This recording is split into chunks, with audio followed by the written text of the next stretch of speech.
নমস্কার বন্ধুরা, mother simple কিচেনের তরফ থেকে আমি অন্তশ্রী আপনাদের সকলকে জানাই স্বাগত। নতুন দিনে নতুন রেসিপি নিয়ে আমি আবার হাজির হয়ে গেছি। আজকে আমাদের রেসিপি চিকেন কারি। একটু ভিন্ন স্বাদে চিকেন কারি রেসিপি আজকে আমি আপনাদের সঙ্গে শেয়ার করছি।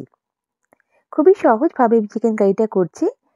চলুন দেখে নেওয়া যাক কী করে করছি আমি এই চিকেন কারি। এর জন্য আমাদের দরকার এখানে চিকেন। আমি এখানে দেখুন বেশ ফুল লেগ নিয়ে নিয়েছি। এখানে 3 পিস মতন চিকেন নিয়েছি, বেশ ভালো সাইজের, বড় সাইজের আমি এখানে নিয়ে নিয়েছি। 3টে চিকেন কারি পিস নিয়েছি। আর এখানে আমি নিচ্ছি ম্যারিনেশনের জন্য 1 চামচ হলুদের গুঁড়ো, 1 চামচ লঙ্কা গুঁড়ো, স্বাদ অনুযায়ী নুন, আর আমি এখানে অ্যাড করব টক দই। আমি এখানে 4 চামচ মতন টক দই অ্যাড করছি। খুবই সামান্য উপকরণ দিয়ে আমি চিকেনটা ম্যারিনেশন করছি। দেখুন ভালো করে আমি মাখিয়ে নিয়েছি। আর চিকেনটা যেহেতু আমার বড় সাইজের, আমি কিন্তু এখানে ছুরি দিয়ে একটু চিড়ে চিড়ে নিয়েছি যাতে চিকেনটা ভালো করে সেদ্ধ হয়। দেখুন ভালোভাবে মাখিয়ে আমি আধ ঘন্টার জন্য ম্যারিনেশন করে রেখে দিচ্ছি। এবার কড়াইতে পরিমাণ মতন সর্ষের তেল দিয়ে আমি এখানে অ্যাড করব ফোড়নের জন্য 2 তেজপাতা, আর আমি দিচ্ছি গোটা গরম মশলা।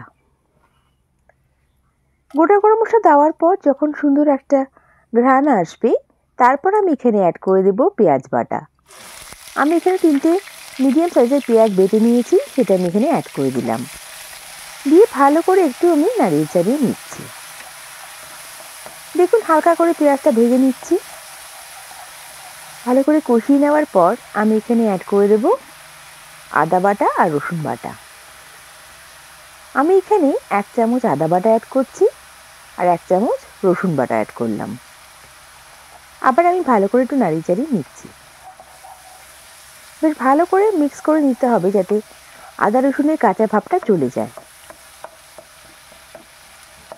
দেখুন এরপর আমি এখানে অ্যাড করে দিচ্ছি স্বাদ অনুযায়ী নুন, আর আমি এখানে অ্যাড করে দেব বেসিক মশলাগুলো। দেখুন ভালো করে একটু নাড়িয়ে নিচ্ছি নুন দেওয়ার পর। তারপর আমি এখানে অ্যাড করে দিচ্ছি হলুদের গুঁড়ো আর লঙ্কার গুঁড়ো। এখানে আমি 1 চামচ হলুদের গুঁড়ো অ্যাড করছি আর 1 চামচ লঙ্কা গুঁড়ো অ্যাড করছি। আপনারা আপনাদের ঝাল অনুযায়ী লঙ্কা গুঁড়োটা বাড়াতে বা কমাতে পারেন। তবে চিকেন কারিতে একটু স্পাইসি হলে ভালো লাগে, তাই আমি এখানে 1 চামচ মতন লঙ্কা দিচ্ছি। দেখুন ভালো করে একটু কষিয়ে নিচ্ছি। বেশ যখন তেলটা ছেড়ে ছেড়ে আসছে, তখন আমি এখানে অ্যাড করে দেব একটা বড় সাইজের টমেটো বাটা। দিয়ে ভালো করে আমি এটাকে একসাথে বেশ নাড়িয়ে চাড়িয়ে নিচ্ছি। ভালো করে একটু কষিয়ে নিতে হবে। তারপর আমি এখানে অ্যাড করে দেব আমার ম্যারিনেট করা চিকেনটা। এখানে ম্যারিনেশনের যে গ্রেভিটা আছে সেটাও কিন্তু আমি এখানে অ্যাড করে দিলাম। দেখুন দিয়ে ভালো করে একটু কষিয়ে নিচ্ছি। বেশ ভালো করে কষিয়ে নিতে হবে। আর কষানোর জন্য আমি এখানে ঢাকা দিয়ে কিছুক্ষণ কষিয়ে নেব। এখানে ফ্লেমটা কিন্তু একদম লো টু মিডিয়াম ফ্লেমে রাখতে হবে। দেখুন তেলটা বেশ ছেড়ে ছেড়ে এসছে, চিকেনের কালারটাও কিন্তু চেঞ্জ হয়ে এসছে। এবার আমি এখানে অ্যাড করে দিচ্ছি গরম জল। হ্যাঁ বন্ধুরা, রান্নায় সবসময় গরম জলটাই অ্যাড করবেন, তাতে চিকেনের টেস্টটাও, রান্নার টেস্টটাও ভালো থাকবে, আর কুকিং প্রসেসটাও স্টপ হবে না, তাড়াতাড়ি হয়ে যাবে। দেখুন এখানে পরিমাণ মতন আমি গরম জল অ্যাড করছি। দিয়ে আবার আমি ঢাকা দিয়ে কিছুক্ষণের জন্য রান্না করব। একদম সিম্পল ওয়েতে এই চিকেন কারির রেসিপিটা একটু ভিন্নভাবে করেছি, কিন্তু টেস্টটা খুবই সুন্দর আসে। একবার অন্তত ট্রাই করে দেখবেন।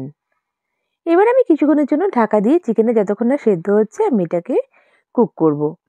আর মিডিয়াম টু লো ফ্লেমেই কুক করছি। কম আঁচে রান্না করলে রান্নার টেস্টটা ভালো হয়, গ্যাসটাও বাঁচে। কিছুক্ষণ পর ফিরে আসছি। বন্ধুরা আমার রেসিপিটা কিন্তু রেডি। 1 চামচ গরম মশলার গুঁড়ো দিয়ে আমি এটাকে সার্ভ করব। গরম ভাত, লুচি, পরোটা, নান সবার সাথেই ভালো লাগবে। আমার এই রেসিপিটা যদি ভালো লেগে থাকে প্লিজ লাইক করবেন, আর নতুন বন্ধুরা আমাকে সাবস্ক্রাইব করার পাশে থেকে যাবেন।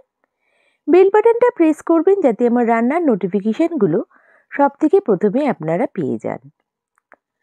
আর আমার রেসিপিটা যদি ফেসবুক থেকে দেখে থাকেন তাহলে আমাকে লাইক করে ফলো করে দেবেন প্লিজ। আপনাদের এক একটা লাইক কমেন্ট আমাকে মোটিভেট করে নতুন নতুন রেসিপি নিয়ে আসার জন্য। আর আমার এই রেসিপিটা কেমন লাগলো আমায় কমেন্ট করে নিশ্চয়ই জানাবেন। নেক্সট রেসিপি নিয়ে আমি আবার হাজির হয়ে যাব। সবাই ভালো থাকবেন, সুস্থ থাকবেন। বাই। Thank you.